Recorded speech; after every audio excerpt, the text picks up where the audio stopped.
I told you I would destroy you. This human walks into a tavern. Dark champion, bring that map to me. The Pride Leopard. Yeah. Name's Makucha, lion. You want me to go? You're gonna have to make me, but you'll have to catch me first. Sending your heavy hitter away? Not very good at this game, are you? I see you're down one, super boy. I'll race you. 1, 2, 3, 4. I'll pick your bones clean. Savagery is no match for skill. Where's your rendezvous point again? I love this guy. Well, boy, in an alley. It's clearly not the right alley. Yeah, well, there's a place in this town. Hey, wake up. Got some live action stuff in her too, Steve. What the hell? This is amazing. I'm sorry. I was up all night preparing your presentation. Yeah, I know. We can smell it. You're a disgrace. Okay, let's get this goddamn thing over with. What shit are you shoveling us today? Come on, let's go. Did you get to drive a DeLorean? What? That's a This wasn't how it was supposed McLaren. to go. We were supposed to secure the package and be in and out clean. Instead, the whole thing's been one disaster after another. piece of crap, She dude. never trusted you, Rich Hoppin. Never. There is one more power gun. You cannot see my Nothing of my soul. I am known as Ken the Conqueror. Welcome to your future. I know this stuff. Though I'm afraid yours will be rather bleak. Just as the ancient texts told. And now I shall take what is rightfully mine. My friends got tossed in the slum. I had to get my brothers out of here. What can I do? I was one man against an army. What can I do? I'm here now. Nobody wants you. You're the one who ordered me here. The stirrups of my brush. Mark your fate. Let me go!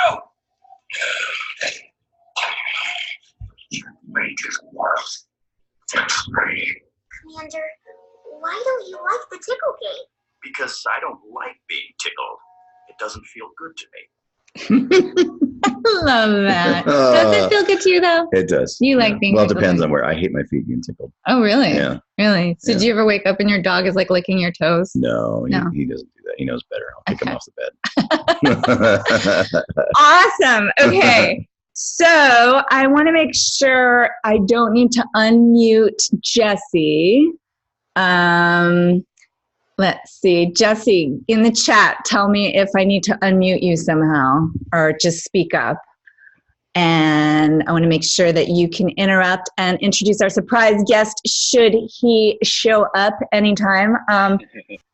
Is that Jesse? I can talk. All right, we got you. Okay, so you can bring in JB if and when he shows up, right? Yep. Okay, so here's how this is going to go. I am going to say some really embarrassing stuff about Steve since he did the same thing to me in our webinar, and so we're just trying to make him blush. So you guys just do this for the blush scale, okay? Steve Blum is a legendary voice actor whose credits include Spike Spiegel in Cowboy Bebop, Wolverine in X-Men, Zeb in Star Wars Rebels, Starscream in Transformers Prime, Orochimaru in Naruto. The list goes on and on. No hiding. No hiding under the Playing with table. the dog. Love it. Eat it. Okay. The list goes on and on. In fact, it goes on so much that in 2012, he was awarded a Guinness World Record for being the most prolific video game voice actor. And he's had almost a decade of work to add to the record since then. This man is one of the very best to ever do it. On top of all that, he is a stellar teacher with a wellspring of knowledge. And He a is dog. and a doggy, digital doggy right here. It's Piddle. And he, let's see, don't confuse me, Petal. He's an excellent father to both humans and non-humans. And he's one of the most genuine people you will ever meet. Steve pours himself out for others. He is one of the most caring and giving human beings I have ever met. Oh. And furthermore, he's as big of a star as they come. His life exudes humility and gratitude, and that is the truth. It is a great honor to be able to call him a student. And it is with great honor I get to introduce you to him today. Let's give a warm welcome to the one and only Steve Blum. I am going to temporarily unmute you people. Wait for it. Wait for it. Wait for it. And pause. I don't know if anybody can hear Just take a me. look at everybody. All of you are joining on. Oh my God, I love you guys. I know so many of you. This is crazy. Okay. What's going on? Okay, I'm muting you again. Wow, amazing. Okay, all right, bye-bye. It was very nice speaking with you for a moment, but we have so much to do. Okay, so he has volunteered to help me demonstrate the looping method, which many of you have done in class with Icelandic. So this was actually Jesse doing this with me. So what you guys are looking at right now may seem complicated, but it's actually not. What we're going to do today is demonstrate this method that I've generated over the years to eliminate 90% of dialect acquisition time. And then after we go through this, he's going to read one of his iconic lines in the Icelandic dialect that I'm about to teach him. And then we are going to talk about why it's important to hone your chops. And so this is kind of the way a regular celebrity coaching would go. I'd show up at the guy's house or the person's house, or they'd show up at mine, and we'd sit next to each other, and I would run them through this auditory method first. And the reason I do this, I'm just going to share something with you guys really quickly, and I'm sure many of you have come up against this in the past, where you are trying to study a dialect and you go and you try to find resources for it, and you come up against something along the lines of, wait for it, wait for it, wait for it, this. And you're like, I know, affricate, labiodental, orthographic, and it puts you in the absolute wrong hemisphere of your brain to try to actually take on a dialect and act with it. So what we want to do instead is get into that left brain to set up this technical session. And I wish I could like train a camera. I might be able to train a camera on my hands here on the keyboard, but basically there's a way to do this very quickly. And once you get into the master class, some of the other students here in the chat can probably tell you there's a little bit of a learning curve. But what we do is we first import a reference, and I've already imported this. This is sort of like a cooking show where I tell you how to do it, but then we've already prepped it a bit because we don't want to take up too much time and I want to get to your questions. But so I've found a couple nice little segments. First, I ask you guys to just immerse yourself. So we'll listen to a bit of this interview. And there is a kind of a different to be living in Ireland. That's something that I really feel and know. Yeah. Because you cannot travel. You have to have kind of a spending money to be able to buy a ticket out of the country, and then you have to be able to live there. So that's a little bit of immersion. And then what I did was I grabbed this little piece that I liked for a springboard. Now your springboard pieces, you want them to be small enough that you can remember them just in your head without having to read them. We want to stay out of the visual and stay out of any thoughts of technical stuff until we've just done our little monkey mind mimicry, which is all juicy right brain stuff. Very strong family ties. So just try that. Very strong family ties. Yeah, and then this one. I have 12 brothers and sisters. I'm not sure if I used that one, but go ahead. I have 12 brothers and sisters. See how easy? We're all set up to mimic. Because of this huge family. Would you say that? Because of this huge family. There's a Z in there. It's that was a interesting. DZ. Because Instead of huge, it's going to be huge.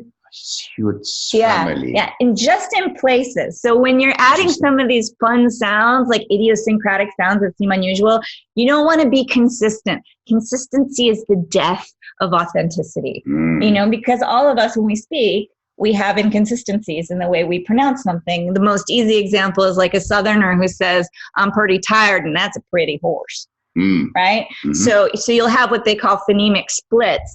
And that's why it's lovely to have some native speakers. And most of you who are students of mine already know that the dialect database has all this stuff, much of it. I really like to spend at least the summertime here in Iceland. Really like to spend at least the summertime here in Iceland. The average temperature is about 12 degrees during the summer. Average temperature is about 12 degrees here in the summer. Nice.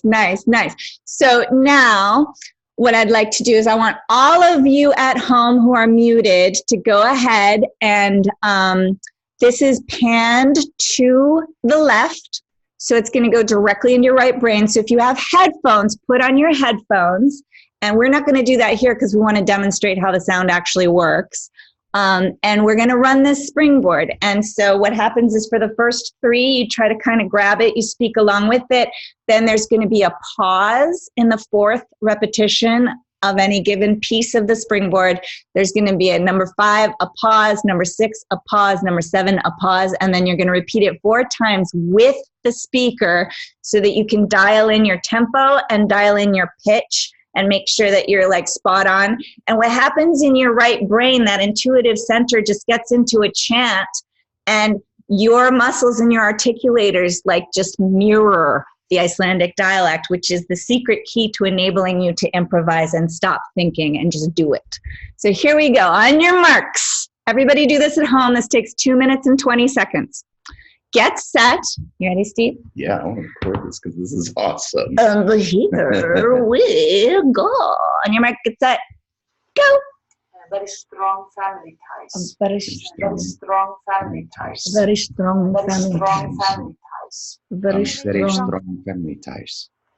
Very strong family ties. Very strong family ties. Very strong family ties. Very strong family ties. Very strong family ties. Very strong family ties. Very strong family ties. Very strong family ties. Very strong family ties. Strong family ties. Strong family ties. I have 12 brothers and sisters. Very strong Very family ties. brothers and sisters. 12 I brothers have and sisters. 12 brothers and sisters. Very strong family 12 ties. brothers and sisters. I have 12 brothers. 12 brothers and sisters. I have 12 brothers and sisters. I have 12 brothers and sisters. I have 12 brothers and sisters. I have 12 brothers and sisters. I have 12 brothers and sisters. I have 12 brothers and sisters. Sisters. I have 12 brothers and sisters. I have 12 brothers and sisters. I have 12 brothers and sisters. Because of this huge family. Because of this huge family. Because of this huge family. Because of this huge family. Because of this Because huge family. Because of this huge family. Because family. of this huge family. Because of this huge family.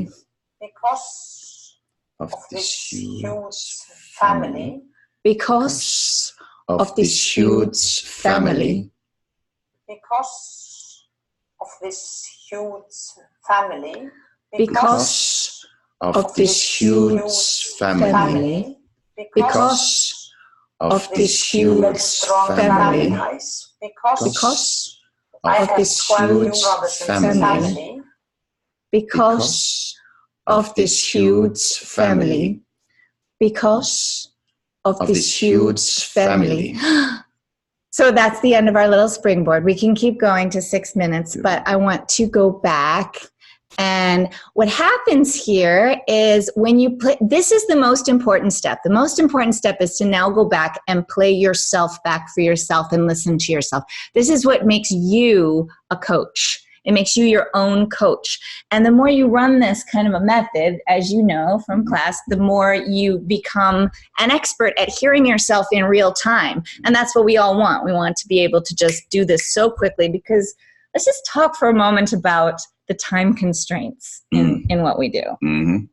I mean, you get in there, do you get the script ahead of time? Most of the time, no. No, never. In fact, when I did South Park, I thought I was being really generous by saying, I thought I was being really easygoing and low maintenance by saying, just send me the script the night before. Yeah.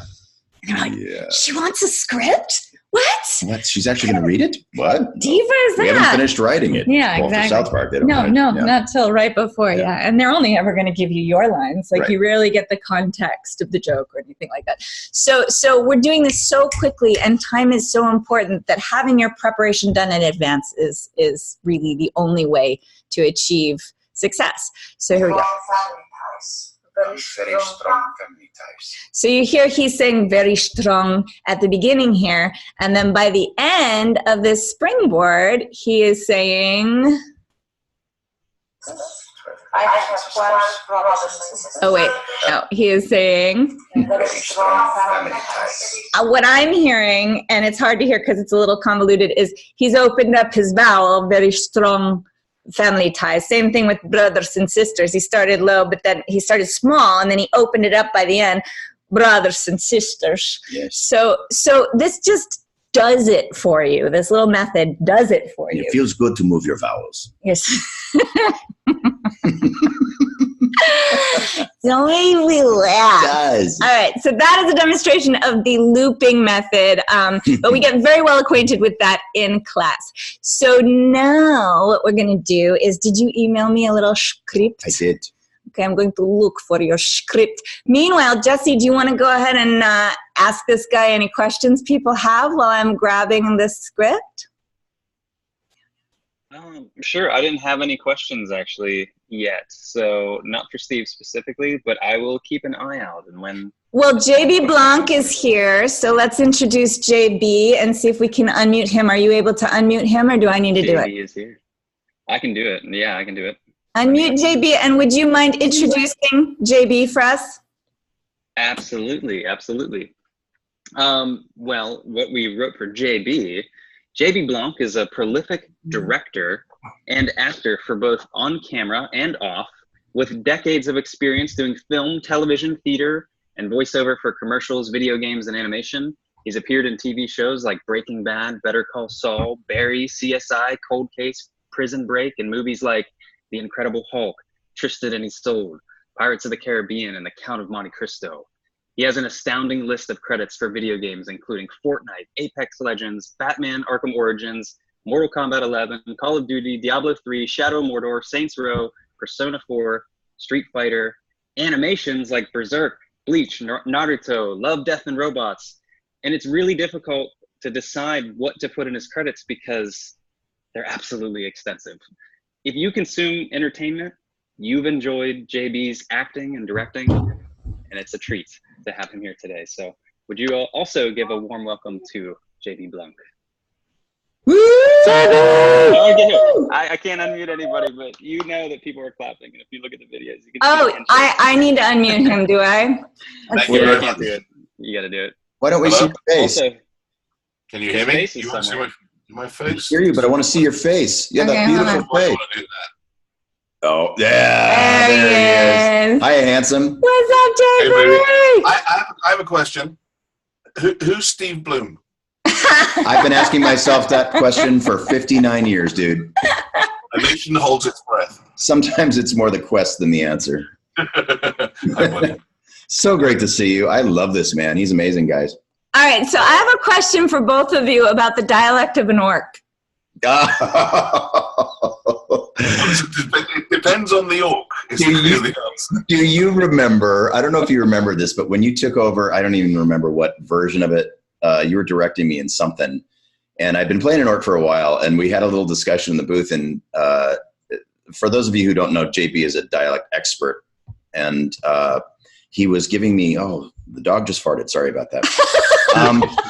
Oh, God. Wow. Yay. Oh, God. Yay. We're in surround smell here. So sorry about that. That is impressive. Yeah. Good job. Okay. Anyway, we were working on the orc, and I had been doing it for a little while, and I think I had been throwing a little bit of Yorkshire or something in there. And you said, no, we need to go more South London. And I said, but orcs aren't from South London. You should just do it. And I don't know if you remember that, but that just stuck in my head. So now all orcs. What was that? It was a creative decision to make them from South London as much as possible. Yeah, we had a couple of northern orcs, and then we actually had Icelandic orcs as well, who were the giant ulugs or ulugs. Oh, I remember you referred to them. Yeah. The giant ulugs, and they kind of talked in the kind of Icelandic accent like that. Yeah. But all of it's very growly and very shouty and I know you enjoyed the punishment we gave you very much, Steve. As long as you could go, that's all we really did. You're very good at it. All right, so here is our iconic line that we are now going to put into an Icelandic accent based on the springboard we just did. God help us all. And we're going to look at, remember what she did here. Remember what you had there. There's a little bit of that. Okay. Yeah, and so one of the mistakes people make with the Icelandic is they think they're going to substitute SH sounds for every S sound. Not so much. It's a little bit like German and Austrian in that it tends to happen more in these consonant clusters with ST, SP, and SK. And instead of it being a straight up which you can feel in your mouth as your tongue going way far back from an S sound. If you slide your tongue back from S to SH, it's about halfway between that is where we're going to be. That's the sweet spot for this. Is it almost a whistle? Yeah. Yeah? Yeah, it's almost a whistle. So I'm the best. Best there is at what I do. Yeah, at what I do. And then you have that sort of dentalized T at what I do. What I do. What I do. Best. That's so weird for Wolverine. The bub, I'm the best. That is what I do. Exactly. So now I'm going to show you guys something just a little tiny bit scary, but not like super scary. A little bit scary. And that is my Icelandic screenshot. So this is what I do when I am breaking down a dialect really quickly for somebody else. And this is for your teacher, not for you. But I'm just going to show you the notes that I take on these cheat sheets and what my students are ultimately able to do if they need to. And so what I'm showing you here is this I, this E and the is and beat and bit, they're going to kind of merge together and become sort of a I. And the SH and the S are somewhat interchangeable is what I wrote here, that sh sound. And then I respelled at least. At least. And Canada. Yeah. And I have this tapped R here. So instead of having sound, sometimes you'll get with a really thick Icelandic dialect, which I'm assuming an orc would go into the thicker rural sound, right? I didn't do the Icelandic orcs. I have no idea. That's a JB question. Or like, who's this character that we're doing? Wolverine, was it? Wolverine. Yeah. So I'm assuming he'd be a little thicker. So you'd want to do that pure spelled letter plus a tapped R. So maybe best there is. Best there is. Yeah, so would you roll it or just tap it? Tap. Best there is. Yeah. And nice. And then down here, because of that O I was telling you about with the brother is going to become more of a O. So let's see if we have a short U sound spelled with an O. And we don't. But yeah, so there's that for no. Bob. So I take this is a 2-page cheat sheet that has things like terminal devoicing, which they definitely have here. That's when you turn something like if you guys put your hands up on your throat and you say the Z sound, and then you say the F sound, you'll notice your articulators are doing the same thing, but one has vibration and one doesn't. Terminal devoicing means that, just like with Mexican, you're going to devoice the voiced consonants at the ends of words. So instead of there is, I'm going to stop my share of these notes and I'm just going to explain it to you because I don't want to like upset anyone's wah. This is, which is voiced, if you say is in an American accent, is going to devoice to an is. And remember when she was saying because, and it went on forever. Yeah. Icelandic is like a gas leak, wouldn't you say, JB? Yeah. Absolutely. Yeah. Absolutely, that's right. Like things like decide. And. Yeah. That terminal devoicing. So that's why on these cheat sheets, I just have it and then say yes or no. So terminal devoicing, yes, for sure. 12, which always brings me back to Splash. Oh, interesting. I have a 12-inch penis. Remember that? Now I do. And we all learned something about Eliza today. I do have a bigger penis than everybody. I had my suspicions. Okay, so do we have TH? Yes, we do. We have TH. And so much so that in Iceland, they actually have the symbol for the TH on their street signs, like in their alphabet. Really? It's so cool. I geeked out to such an extreme when I saw this on the street signs. That's the voice TH symbol, which I thought only existed in IPA, but in fact, it exists in the wild in Iceland. Wow. Yeah, so you're not going to substitute a duh for the there. And that's sort of a default a lot of people go to when they're like, oh, should I have to do an Icelandic accent? I'm just going to say duh for everything. So, or any accent that they don't know, you know, so we're going to have our there. There. We're going to have a little tap there. We're going to say is at what I do. But what I do isn't. Very nice. Nice. Yeah, and I think Icelandic sounds mostly like Elvish. You know, it's that sort of sexy, whispered kind of overall kind of sound. So let's try this thing with your Icelandic accent. Oh my God. Hey, pup. That's so weird. Yeah. Hey, pup. I'm the best there is at what I do, but what I do isn't very nice. Oh, so good. So juicy. So bizarre. So awesome and so weird, but it's right. It sounds right. It feels right. It's right. Okay. So do we have any questions for our resident dialect expert and star? Anyone? Yeah, I got some typed to me. Okay, let's hear it. A couple questions for both of you guys. One for Steve specifically. This is one of the questions that came through. I noticed that in a lot of my work, my characters sound like me. Do you ever feel any pressure to make a voice? Because I notice a lot of your characters sound like you. Thank you, and I love your work and everything that you do. That was the question. That's such a great question. Early on in my career, creating characters in my voice was the hardest thing I had to do because I had to get vulnerable and I had to get to know my own voice. And I found that as I went along, I became less resistant to that because I got hired a lot for it. And when you are able to make friends with your own voice, you realize that that is the unique quality that sets you apart from everything else and everyone else. And it can actually be your moneymaker. So as much as I love doing creatures and, little tiny characters and crazy things, I think going back to your original voice print, your unique voice print is really the thing that's going to set you apart. And thankfully I had one that worked for lots of things. JB, you've probably had that.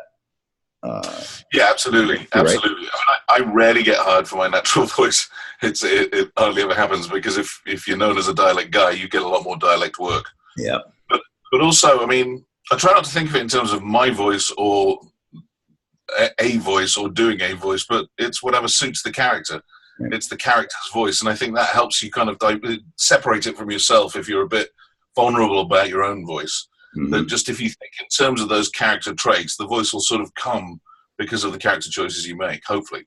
Yeah, we're there to serve the project. It's not our project. We can't claim any ownership unless we wrote it. So we're there just to be storytellers. And like JB was saying, we dive into the character as deeply as we possibly can. embody And that. sometimes it's a pattern. It's like you've done a voice in a piece, and people kind of want that kind of voice for several other projects that you get involved in. And you know, Nolan was doing a kind of Nathan Drake voice for a lot of his projects because people didn't really think he could do anything else. And then he's unlimited in what he can do, but he was hired a lot for that voice. And so when people started saying, well, he's in a lot of games, I don't know, he's in a lot of games. Well, but he was being asked to do that very specific, kind of voice, which was basically him. Yeah. You're going to go where the market's taking you. Yeah. And I found that to be a problem in the beginning too, because I did feel pigeonholed after Cowboy Bebop. The next thing that came up was Samurai Champloo, and I wanted to do a completely different voice for that character. And the client was there saying, no, we want the same voice, maybe pitch up a little bit, same voice. And I went, okay, people are going to hate me. They're not going to want to watch this. But if you tell the story and you become that character, the voice is secondary or tertiary. Character leads the voice, not the other way around. Yeah, for sure. And one of the reasons why I like to make sure that people in the Character Acting Academy, which we'll talk about in a second, take the Dialect Masterclass first and get it out of the way, is so that you can kind of build up this repertoire and build out your skill set and then forget about it when you go into the acting. Because it's just there for you. The muscles have been developed, the scales have been practiced, and now you can just play the shit out of that song. And I think of it like music, It's really hard to just jump into a piece of music that you're just reading, which is what we're doing when we're cold reading. And it's what I do when I have to score a script for someone. Those are basically musical notes, the sounds that I respell for them or whatever. Mm-hmm. And I want them to have the music to work with for a week before they have to go up and perform it, preferably 2 weeks. Rarely do I get that kind of time with people. Mm-hmm. Most often I'm called in to fix a problem right then and there on the spot, which is why we take a course like this, so that we have it, right? Mm-hmm. Tell them a little bit about your experience taking the class. Oh, well, it was a little while ago now. I was honestly very, very intimidated by the phonetic stuff and all of the vocabulary that you introduced us to. But the thing that I love the most is that you had something for every different type of learning style. Mm-hmm. Kinesthetic. Muscles. I always think dysentery, not, I don't know why. Yeah, muscles. I don't know what any of those things meant, but you came up with these terms. But basically what it broke down to for me was that I am a visual learner and I am a great auditory learner. Mm-hmm. I can mimic things really well. I'm not a good analyst. I'm not good with things on paper and stuff. Yeah. So for me, it's learning something in the moment, creating an instant muscle memory, and being able to move forward with it on the spot. Right. And that's what you so beautifully were able to lay out for me with the repetition and the looping and stuff. It was such a great tool. Oh, dog farted again. Oh God, the dog farts. Death. It is just death. Dog farts of death. Do we have another question, Jesse? Wow. Stop, dude. There really is a dog here. I'm not blaming it on non-existent. There he is. Sure. That is the culprit right there. I wish you had smell-o-vision so you could experience this with us. Smell-o-vision. JB, don't you wish you were here with us today, JB? I'll pass, thanks. He's passing for you, pal. Okay, so Jesse, what else do we have? Okay, we have lots of questions, but a couple of them are around the same topic. One of the questions I want to ask is, what if you're speaking in a language where the language or dialect accent or dialect that you want to do, they do a sound that's not native to your own. So it's very hard for you to do it. Does that make sense? That's sort of the essence of the question. If there's a sound that's hard for you to do in your own accent. Yeah. So in the master class, which I'm putting that little thing on here, and Jesse, you can talk to them about like how to get into that. It's starting next Tuesday and the following Saturday. We still have some spaces for Saturday. Week 3, we deal with Southern Hemisphere Englishes, and there is a phoneme that Americans have a lot of trouble wrapping their tongues around. That's the Australian O, right? So it's O. Yeah.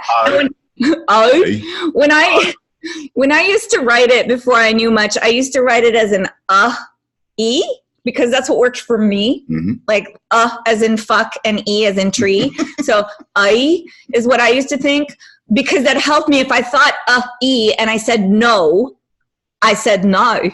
right? But what we do is from the beginning of this 8-week class, we start doing tongue ups, which Elizabeth McGuire over at Yale, who just coached Black Panther, and she wrote the book African Accents, a workbook for actors, which is amazing because it goes into the music of it, and it has all these native speaker samples, and I adore her. She said in one of her workshops, tongue ups are so important. And I came from my like practitioner's, prejudice about, tongue ups are so fucking important, Beth. I've used them all the time. That's all I ever do. Not at all ever have I done a tongue up, but I introduced this idea of taking a lollipop, which is what we did in her workshop, here, or without a lollipop. One way you can do it is by taking your upper teeth and just sticking your tongue halfway out and scratching the center, like just to kind of bifurcate your tongue and know exactly where the center is. Then you draw that center of your tongue directly down and cup it so it's concave like this. And you get that sense of pulling straight down and using that new musculature that you absolutely never have to use for an American accent. Unless you're like really trying to tell somebody to fuck off with emphasis. You're going to be like, fuck you, right? But other than that, barring that, we rarely do quite that much of a pull down on the center of our tongue. So if you go, and then you arch that same space in your tongue, so the center of your tongue is up, it's partway between ooh, which has the back of your tongue up, and e, which has the front of your tongue up. It's the center of your tongue that's up, and this is the thing that's hard. But if you practice it for a week or two, you'll develop that new muscle. So we do these little tongue ups. Ready? Yeah. E, e, e, and then we say no. It's a little easier. Say no. Right. Once you've done your tongue ups. Yeah. What do you think, JB? Is that bullshit? No, I think it's absolutely right. I think it's all about, the problem for any American actor is that the accent is fairly neutral and flat. So it's why so many Brits work well in American, is because we're relaxing into the accent. We're doing less than we normally have to do. Whereas an American, because the natural base is so flat, you have to have an extra musculature, and you have to use musculature that you don't think you never have to use in your own dialect. So that's always a challenge. But, I've had to do scenes in Russian on TV, which I don't speak. And there are combinations of sounds that don't exist in any other language, even in Slavic languages, and letters that we can't even identify. Right. It's very frustrating. With a coach, and she's saying Gabulia, and you're going Gabulia, and she goes, no, Gabulia. I'm going Gabulia, and she's not Gabulia, and she can hear something that I can't hear. Yeah, and that's one of the principles that Robert Easton always used to talk about. That honestly took me a while. Robert Easton was my mentor, and I was an indentured servant for him from 97 to 2007. But he would say the mouth has trouble saying what the ear is not accustomed to hearing, and the ear has trouble hearing what the mouth is not accustomed to saying.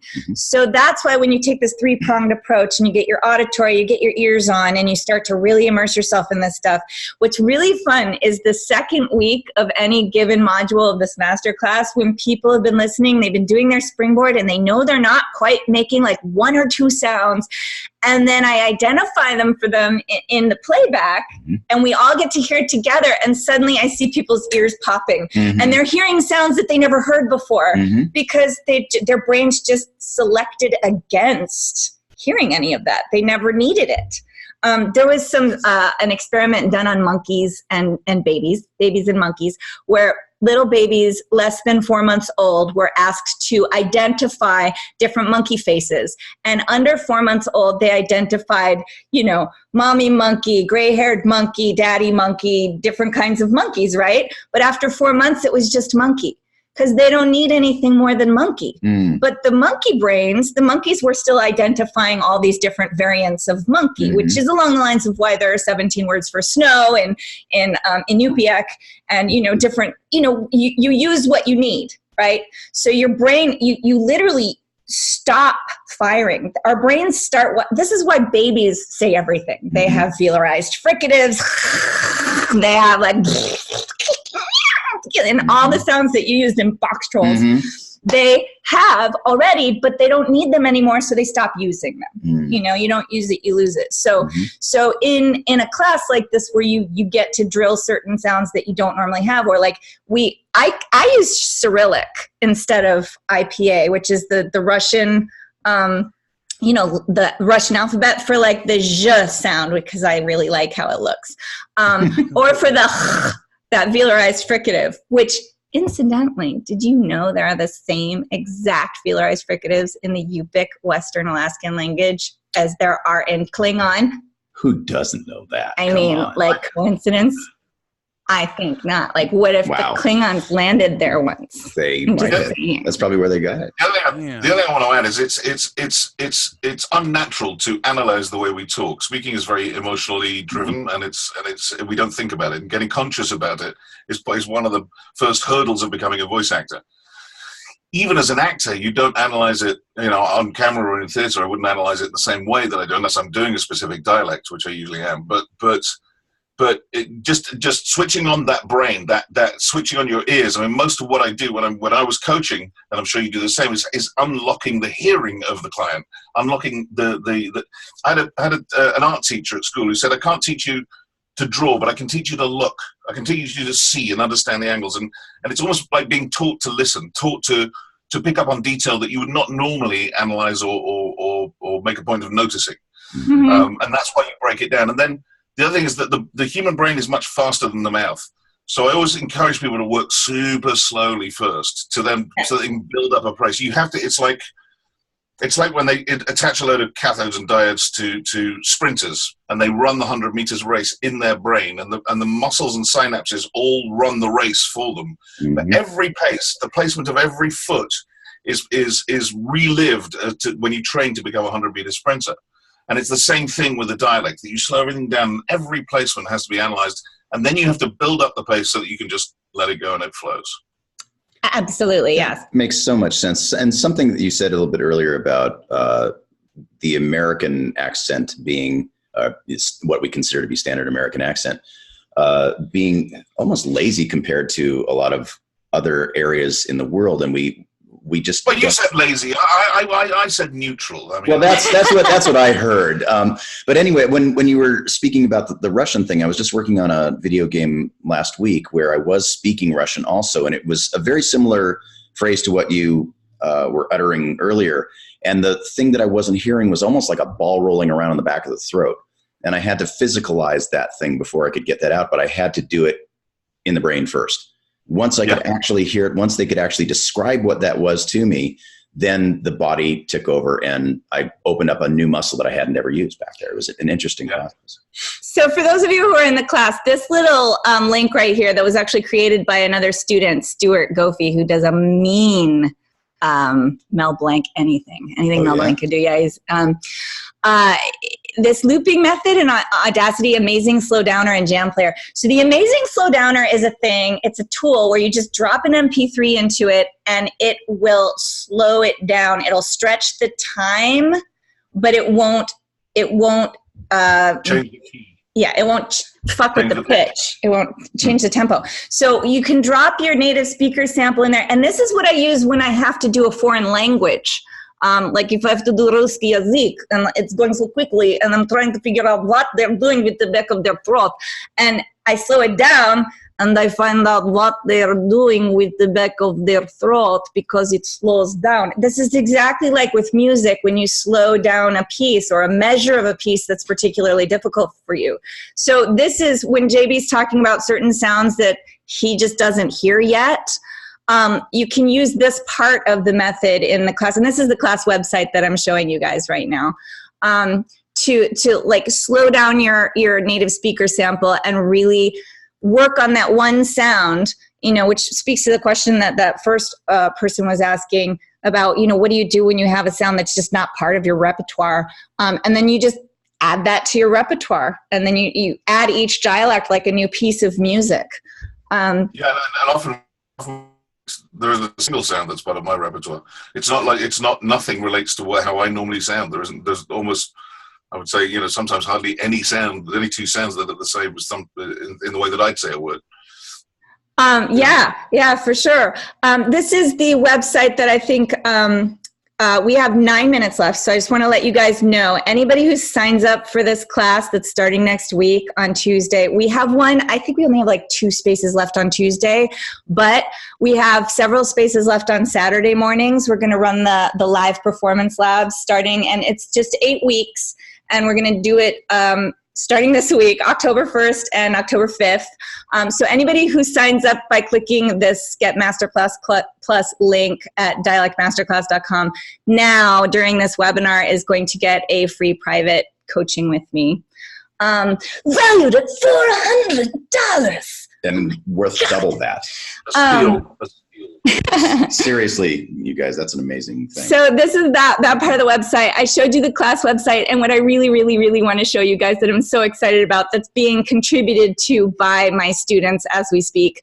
They've been taking my research. I've been going around the world recording people's dialects, first in an ambulance with a little Sony DAT man, but now we get to use our phones clandestinely and tell people afterwards and get their permission. You know, it's always easier to ask forgiveness than permission. But so now I'm filling this out, this dialect database. There's still only a modicum of the research that I've done. You can look on a map to find it. You can search, for example, Cantonese, gay, anything that you would find in a breakdown, a character breakdown. So this is meant to be really easy for actors to use. And this is where you can find some native speaker samples that are vetted for you. I know which one come here. Somebody make fun, somebody make funny. I interview people very, I'm very engaged. I interview people. So the pathos and the empathy and the humor and all that good stuff that I think is intricately entwined with dialect. I don't think you can separate the sound of a voice from the voice of a person. So we channel characters in this class, and we develop our characters based on real human beings.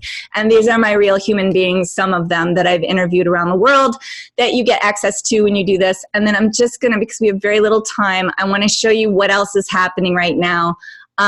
If you guys decide that you want to jump into this training that I'm offering for the Dialect Masterclass is the way in, but in next winter, we're going to start the acting component of this character acting academy. So you see the Dialect Masterclass is basically the prerequisite. You do that this fall. And then, we're also concurrently running this one. So if you happen to be an Asian actor and you want to get into this Asian survey and learn Japanese, Vietnamese, Mandarin, Cantonese, Singlish, Singaporean, and Korean, I have some guest teachers from Singapore and these amazing, I met my doppelganger in Singapore, this woman named Patrina Kao, and she teaches 4 different kinds of Singlish, and she's also a voice actor in Singapore, and she's just fabulous. And she's going to drop in and help us out. And you know, this is running right now, and this runs Wednesday nights at 8 o'clock. So if you get into the Dialect Masterclass right now during this webinar, you will also have access to these things. And if you decide to audition for the Character Acting Academy, the acting class component of that is a weekly, 2-hour on the mic thing, and we do different scripts and stuff, and you get these people's perspectives.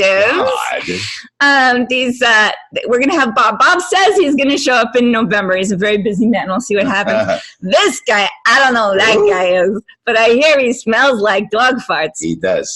Yes, trademark. Crispin talks about anime. Xanthi, who's one of my star students, who just landed an agent, Dean Pinero, no less. Oh my God, right? Amazing. She's like, I don't know anything yet. Wow. That guy's not so bad. Yeah. He's not a hack. Randy's going to talk to you guys about, promos and stuff like that. Mark Grau talks about demos. Dan Leonard talks about your home studio, what you need, what you don't need. And then we've got these, archived webinars with Phil Lamar, Debbie Derryberry, Dave Benoit, Aaron Fitzgerald, who's great with brand new people, and David Lawrence talking about, mindset and stuff like this. So basically, the point of all this is that I'm not an expert in everything. I'm not an expert in everything. I'm pretty good at dialects and accents, but when you start to get into all these other areas of voiceover, I just wanted to have experts available to my students who know more than I do about certain things. Yeah. And so that's available to you through the Dialect Masterclass. So you don't really have to worry about that site or your audition or anything like that right now. Just get in with us this week. You'll get your private coaching with me. We'll figure out where you fit. And then that will be your sort of window or your door into all this other stuff that's going to become available in 2020. Does anybody have any more questions for Steve before we go off on our adventures for the day? Boy, well, we do have a lot of questions. I'm trying to boil them down to something meaningful, but a lot of people have a question surrounding how do you just, when you're learning these accents and you want to be able to just act and you want to get through the process of learning them and not have to fake it as you're doing it later, how do you like get into the accent and just stay in it and be that character? I mean, it's as much a part of any other piece of character work as anything that you're doing. So, you know, you've got to think of it as intrinsic to the character. It's not an add-on. It's not something that you tack on. It's part of how you find the character, because dialect gives so many clues as to where someone is from, not just orally, but physically too. I always say to people, if you're learning French, you know, you shrug a lot and that is a way into the character and it helps you with the accents, you know. So I try not to think of it as a separate thing. It's part of all the different tools that you use to build your character, and it should be as intrinsic as possible if you can make it so. Sorry, I interrupted probably. No, that was amazing. At some point, you have to rely a little bit on instinct in your training too, because sometimes you don't have a chance, you don't have time to really analyze stuff. You get the beats that you absolutely need to, and you concentrate on the performance. And if you need to fine tune it, that's what your director is there for. Or hopefully if you have a dialect expert in the room to help dial you in. And the other thing I'd say is that, you know, in video games, you never get a chance to do any study. And often I turn up and I don't even know that I'm going to be doing an Israeli character or a Russian character. So a lot of my work has happened outside of the studio. Yes, it has to happen outside of the studio. It's all. So if I don't have much down, you know, that's what I would do. I'd study that I knew. I saw trends in video games or stuff that was coming up. And that meant that I would have to, you know, sort of have those things. It's like a quiver full of arrows, and I need to be able to pull that arrow in the session whenever I need to. If it's something that you feel like you're never going to get close to, then don't. It's fine. It's hard as a director when someone comes in saying they can do an accent and they clearly can't. Now they're lucky because they've got a dialect coach and a director, but it's extra work for us. It's extra work for everyone in the room. So, and it's extra time. I mean, it's really getting hired again is all about how easy it was for your people who hired you to work with you and get what they needed from you. And I get to be on both sides of the glass. You know, I get to be a fly on the wall as the dialect coach, usually with like Ubisoft or 2K. And I'm sitting in the room and I'm feeling for the person on the other side of the glass who's, you know, may or may not be stuck with something. And I've seen what it's like to have a back-to-back session with somebody like Ike Amadi, right?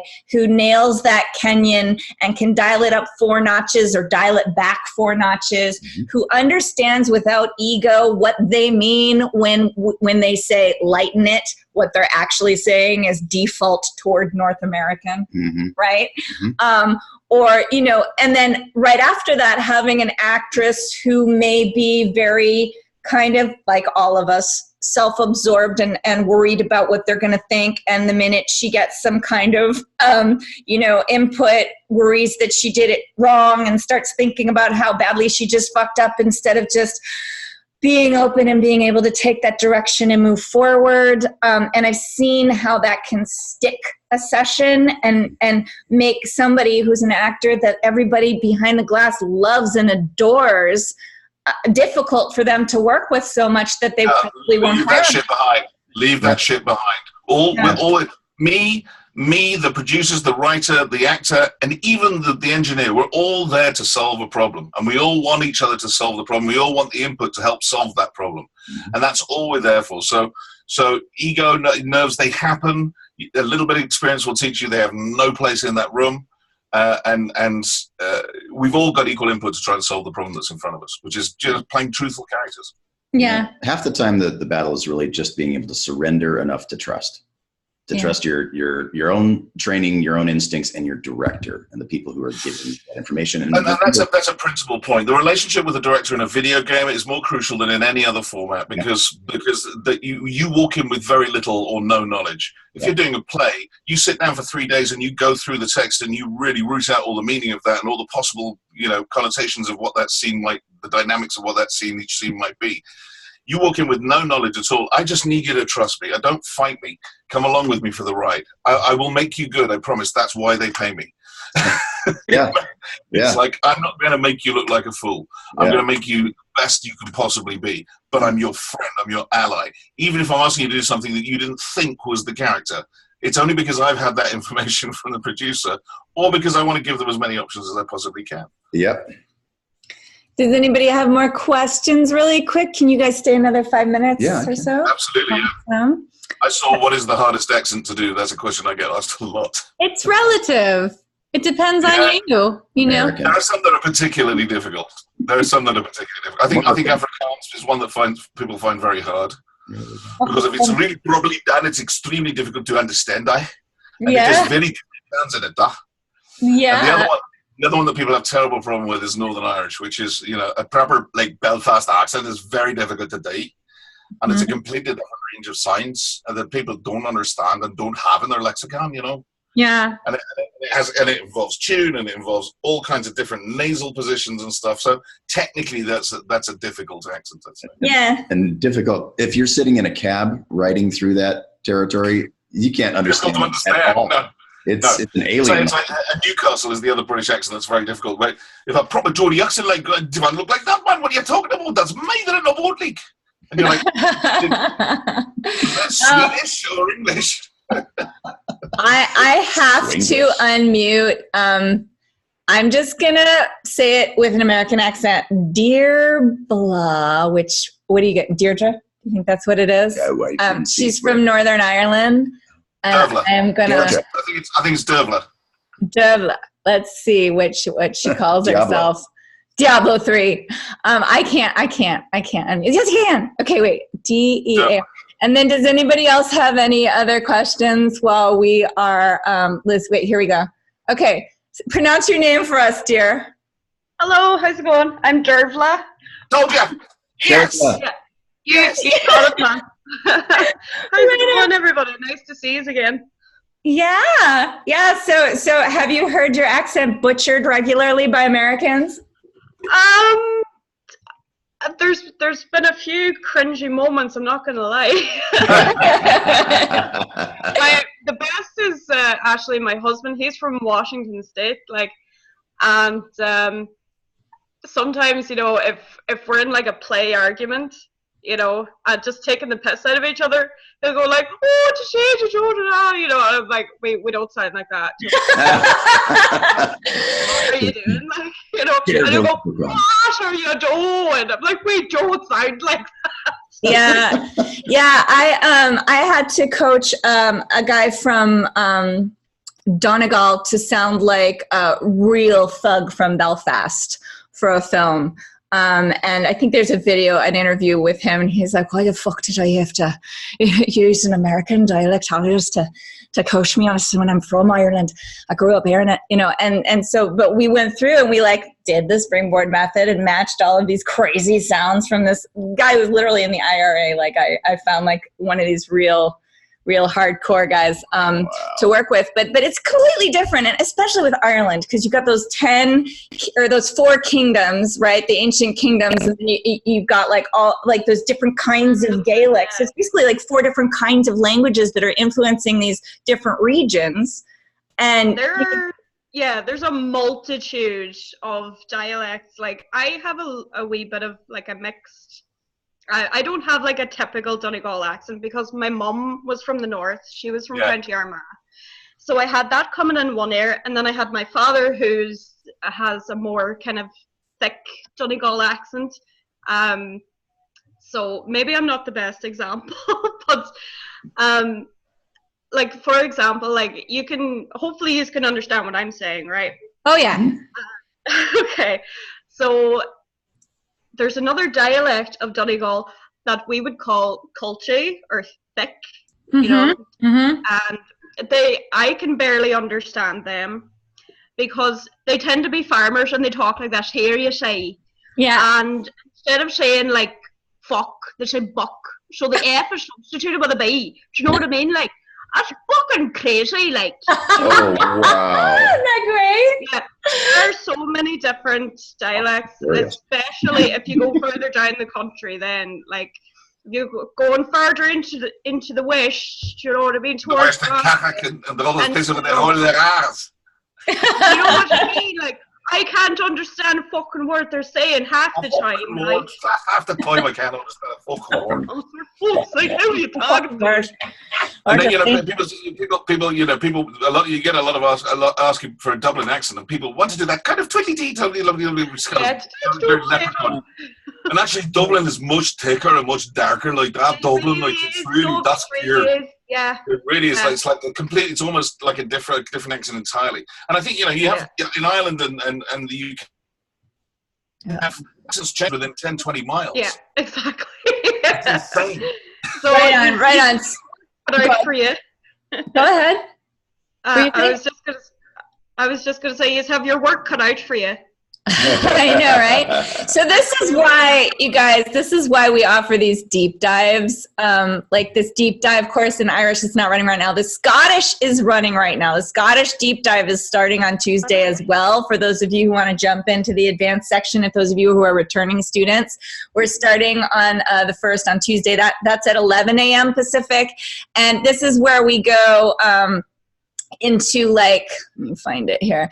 You have 4 full weeks to really get there. And this is what I used to do with Robert Easton. We ended up with like a, if I go here, you'll see actually what it does. Where's the little 4-week breakdown? Anyways, the first week we go through, we do the auditory method with it. The second week we go through and do the, the visual breakdown. The third week, you guys get a chance to like apply it to copy. And then we do a memorized monologue in the last week. So you really get that time to let that sink in. And with the Irish, we're going to go into all the different regions and give you a native speaker from each part. So it's not like the Dialect Masterclass is a very fast-paced survey course where you get one new one a week, and it's like getting a new piece of music from your piano teacher every week, and you're expected to add that to your repertoire and your daily 10-minute practice where you recite your springboards and dial in your vocal posture for each of these. And the way I use this kind of stuff, whether it's dialects and accents or I've matched, one of Mary Kay Bergman's voices, like, Mrs. Cartman, in the studio when I'm flying, when I'm in the flow and in my right brain as an actor, the engineer will sometimes tell me, because very often there's not even a director, it's just me and the engineer, and he'll say, oh, do the Woogums. And then I'll go back and I'll run my Mrs. Cartman springboard and I'll be like, thank you so much for babysitting little Eric, Shelley. I'm going to a meteor shower party. The number will be is on the refrigerator. Eric's snooky time is 9 o'clock sharp. If his little woogums get cold, you can turn up the heat over here. And if he gets cranky, just make tummy rub-rubs with him and make sure he wipes good after he makes beers. And then I'm in the voice and I'm in the vocal posture. And so you can get there technically sort of at first, and then you get it back when you recite the song. It's like when you're trying to remember the verse of a song and you hear the chorus in your head, and then it reminds you what the verse is, So it is this very sort of subconscious way of triggering these things without having to get into the wrong part of your brain. And we as actors know that that's death. Mm-hmm. The studio. We don't have time for that nonsense. Yeah. All right. There's a quick lesson I saw, which is I have to do characters where there are screams. How do I do that without damaging my voice? There's no easy way to answer that, but diaphragmatic breathing and proper vocal training, getting the voice off the throat and making it feel like it's coming from the belly. You really need an expert to teach you that. You will damage your voice, you will hurt yourself badly, and you could do it irreparably. So that's something that you get asked to do all the time in videos. Steve and I both know an awful lot about having to scream in video games and having to do exerts, even for a character that hasn't been taxing in the session, but having to do all the exerts and actions at the end of the session. You need to know what you're doing with breath. And it's more about breath than vocalization. Yeah. Just going to say that. Yeah, it's all about breath and hydration and sleep. And also taking short breaks. One of my tricks for screaming is you take like 10 seconds in between. You wouldn't go to the gym and start doing reps on your biceps and just not stop for 3 hours. You do 10, you take a short break, you do 10 more, you know? Yeah, and if you have a responsible director, hopefully they will do that, because that's what I do. That's what we did on Shadow of War and Shadow of Mordor when I directed those. You have to give those breaks, because like any muscle, those vocal cords will get tense, and that's when they can break. And so you have to relax them in between to keep them in good shape. Yeah. Well, thank you so much, Steve. Oh my pleasure and privilege. Thank you for having me. Thank you for your contributions, little Poodle. Oh my gosh. Yeah. Farty dog. What, Jesse, did you have something to say? No. The only thing I'll say, there's lots of questions we didn't get to.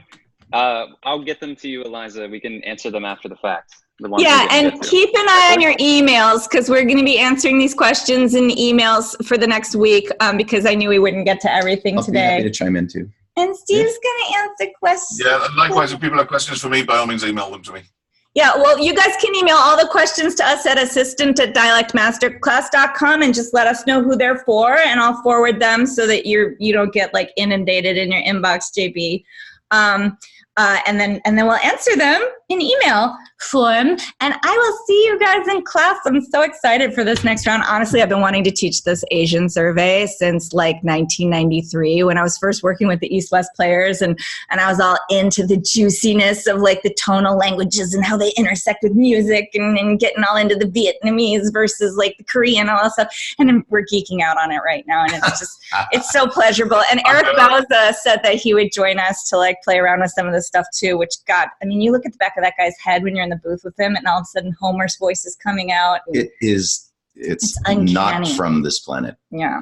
No, he's sickeningly talented, and it's a kind of disgrace. I'm going to Japan on Wednesday, so I'm going to do my Japanese research while I'm over there, because I've been asked lessons to do Japanese accents before, believe it or not. Yeah, well, we're covering Japanese this week, JB, so you should join us from Japan. Oh, no, you're not going till Wednesday. We're going to do it Tuesday. Yeah, so. All right, guys, have a wonderful rest of your days. Thank you so much for joining us. So great to see you, JB. Love you, man. Yeah, and I'm just going to unmute you guys for a moment here, and if I can, unmute all, yes, and take a look at everybody. Get a little class photo. Oh, say hello. Say bye-bye. Bye, everybody. Cameras on. Say bye. Oh my God, 1 is 6. 1, 2. Julie Diamond's in the house. Hi, Princess Leah. What? Hey. Hi, honey. And then who else we got? Look at all these I know so many of you. Oh, now we've got the people without their cameras on. We've got the shy people down. Noah's here. Noah? Noah. Hang out. What else do we have? Steve.